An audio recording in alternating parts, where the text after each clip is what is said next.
So for this paper, I wanted to focus on the sexual abuse of children and the effects it has not only on children but as society as a whole. Um, so when it comes to cultural metaphors in the United States, there are much fewer metaphors related to happiness than those pertaining to the country's citizens' systematic abuse. Consider that 1 in 4 girls and 1 in 7 boys will be sexually assaulted during their formative childhood years. This statistic encompasses all races and ages. And while that's horrifying enough alone, if you add in that many of those victims are age 0 to 5, approximately 28%. This epidemic negatively impacts the children's childhood of victims and spans their entire lifetime in terms of mental health and the fallout of dealing with early trauma. Repeated childhood trauma results in complex PTSD, where the fear circuitry in the brain is fundamentally changed. The amygdala, which controls the fear response, becomes hyperactive and then a permanent part of a child's life. While researching this piece, I took an informal poll of 200 women in which I asked what they felt was taken away from them when they were sexually abused as children, and the responses were all very similar.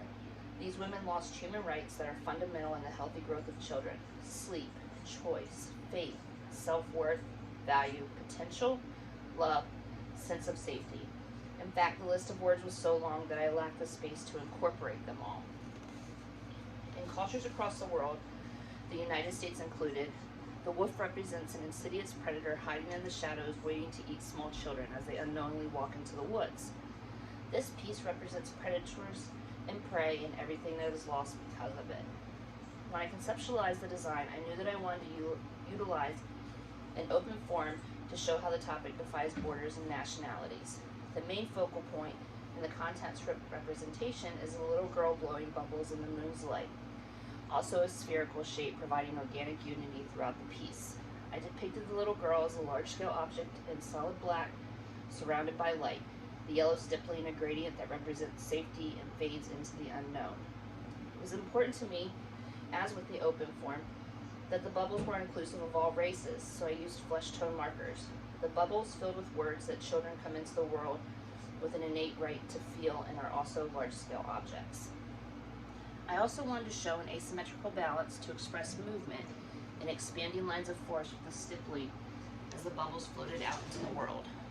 The bubbles, my secondary focal point, provide proximity, repetition, and a continuation with Gestalt principles to pull you to the far tree on the right.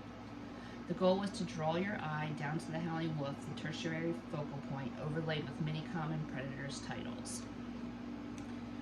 The 3 focal points show the triangulation and hieratic scale.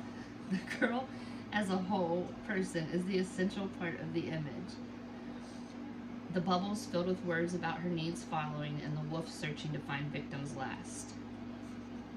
I'm gonna mess this word up, guys. Chiaroscuro implies volume and depth with the ink wash throughout the background, and the teeth in the upper left corner were left white against the solid black wolves to show tenebrism. I accomplished the value scale with India ink in varying amounts of water, labeling light at 20%, medium at 60%, and dark at 80%. With those 3 base values, I used overlaying to achieve different values. This piece is beautiful at a social read, but reading the words in the bubbles and seeing details is best viewed at a private read. And that is my piece.